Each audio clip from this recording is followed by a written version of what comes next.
commend you on doing this thankless job in a historical society.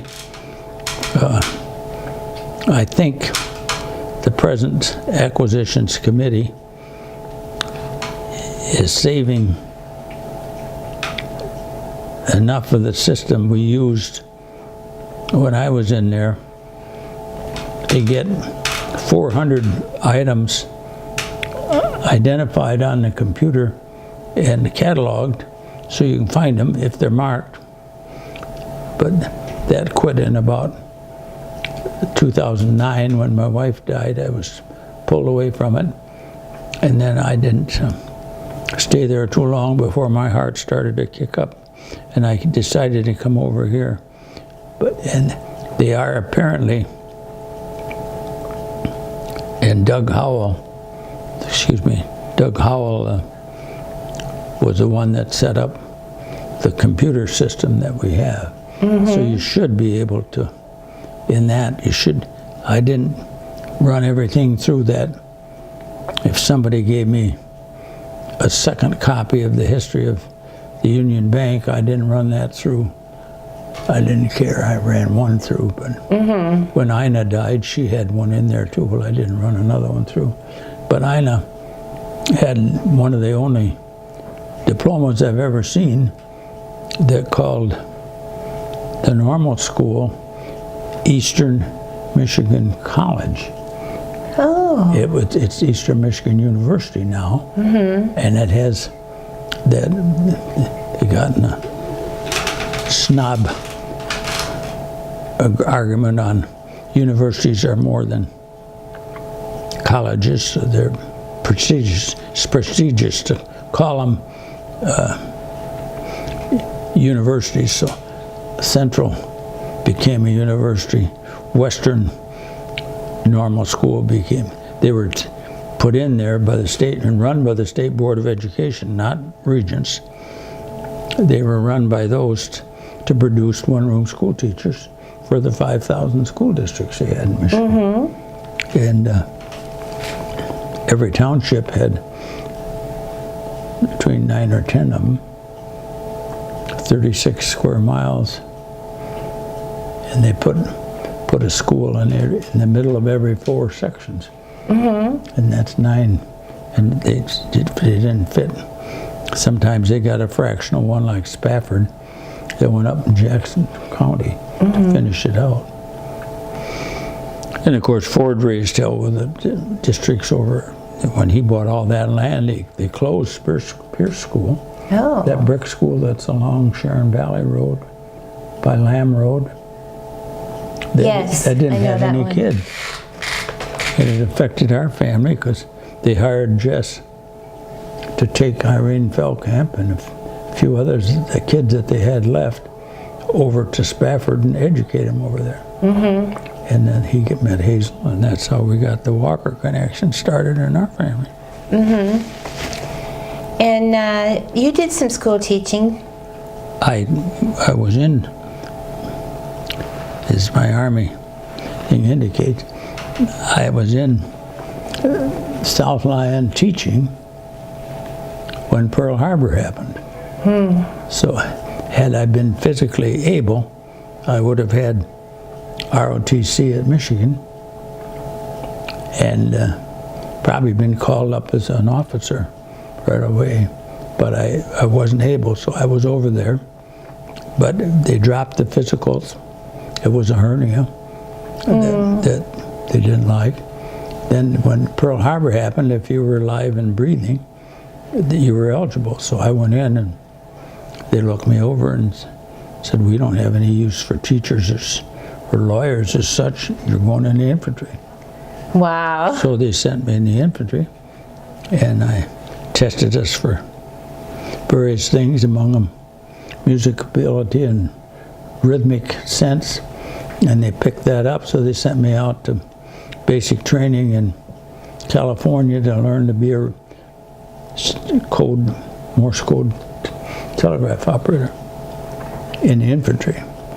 And we must have done pretty well, because when we got through with that 17-week program out there, they promoted us to T5s, 25 of us, and shipped us to Benning to a radio operator school. And out of that, I went to the 76th Division, which was at Camp McCoy, Wisconsin, and became a radio operator there. And then I was in OCS later. I was in OCS studying to be an officer when the D-Day happened. So we were late. We were part of the last trainees to go in, and we were supposed to be part of the effort that would be invading Japan. But we were coming up from New Guinea to the Philippines and pulling into the harbor in Tacloban, Lady in the Philippines, the night they dropped the atom bomb. So that was the end of it. And then you polish everything up, red lead it, turn it in, and they put it all on boats and took them out and sunk them. Oh my gosh, all polished up. Wow. Yeah. Wow. The thing that's hardest through all of this to explain to anybody today is the Depression. The Depression did not, you had to live it in order to know what it is. And one of the things that happened when we were born, somebody would give us $1 to start a bank account. Well, by the time I got up into 33, I was 11, 12 years old, I had $5, and I had made enough interest. I had $5.36 in my savings account. It was in the People's Bank, where Grandpa had his stock, Grandpa Parr. He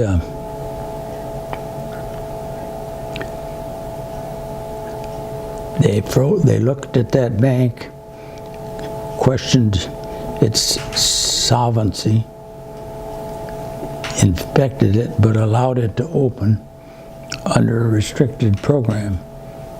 The restricted program for me was I couldn't get that $5 out of there because accounts over $5 were frozen for 5 years. It took me 5 years to get that out. And I saw the bank account statements of Sharon School District number 3, which was the one on Maple Hill, the one on right above at the end of Pleasant Lake Road. And they couldn't get they had their money in, and they couldn't get that out for 5 years either. It was an asset, but they couldn't use it. So it was quite, and when you didn't have money, Grandpa, for instance, had stock in the People's Bank, but the way he was hit, and all of them who were stockholders, were put in again the amount of money in cash that you put in for stock, but we don't give you any more stock for it. It's called doubling up. But it was to save what you had.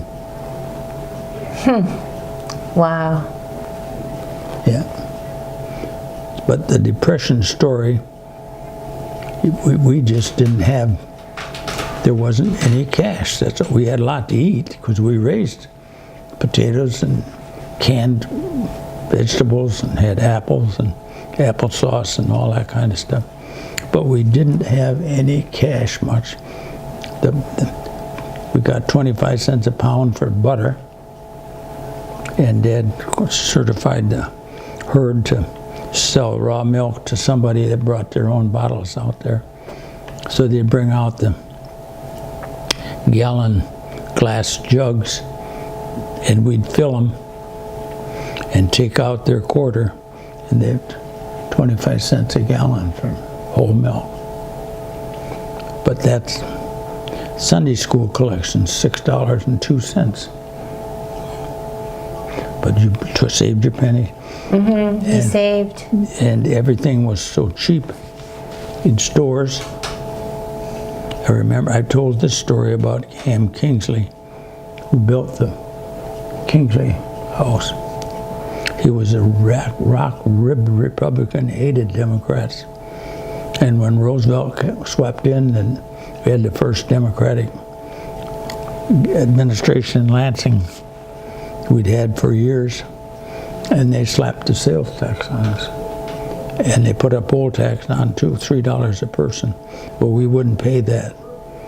They didn't pay the poll tax. People said, okay, if we can't pay it, we go to jail and you'll have to feed us. It didn't work. But the sales tax, they had 17 cents was where the break-off was between 1 and 2.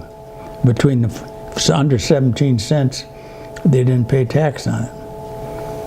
Well, I worked at the A&P store then. I was a clerk up there part-time. That's 40 hours at 25 cents an hour. And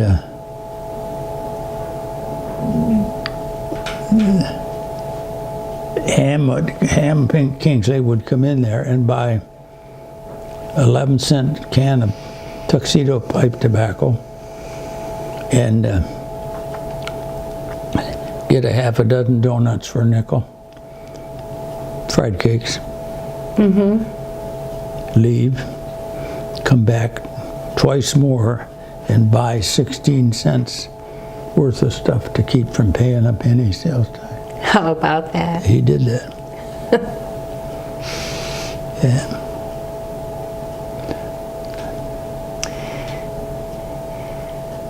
Well, I think you're to be commended. Thank you. But get others, teach others, and get a system of writing this stuff up for purposes and having it available on your website. I don't know. That's the plan. I don't know if you're running a active website. We're getting a new website. Who's going to run it? Well, I think Tim is going to run it. Well, here's what happened to Doug Howell.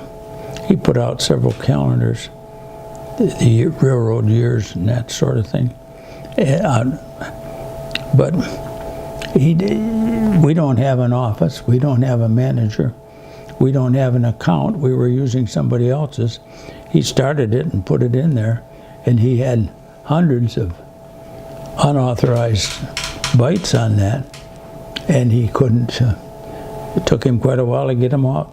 He wasn't there to answer stuff. So I think I was talking to your dad about it the other day. I think in this, listen to Don Limpert. I think he's done enough with his Civil War stuff to know that volunteers, however honorable, however truthful, cannot run a historic society business of acquisition and developing their record of history. It takes a professional, and he's wanted to donate certain things to our society, but he's staying lukewarm unless we would take on a project of having an active organization of members that like history that would be content with raising the money to hire somebody to run the collection. That is, we've got 2 librarians on this committee now, and that's a gift. You don't. That's both of the Vandershellys are librarian. Are you a librarian? No, I'm an art teacher. Well, we take that too. Well, I'm glad to hear you say that. We've been talking to Don. It's interesting to get it into personalities and have the idea that, well, maybe it's the personality thing with him, but I think he's right.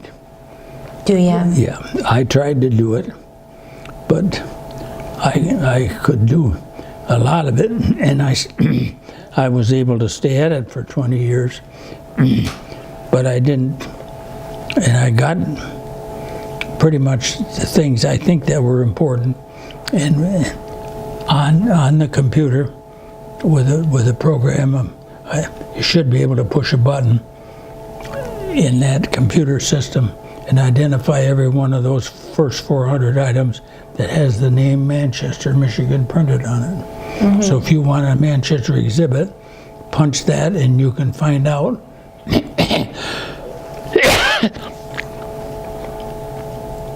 whether it's a newspaper ad, whatever it is, a sign,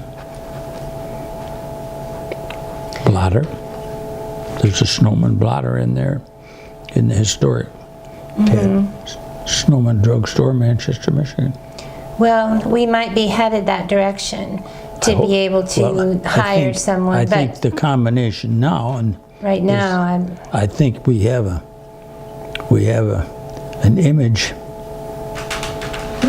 very favorable to Ray Berg, but I think he's interested in an assembly program in a meeting hall in Manchester that will bring people in here.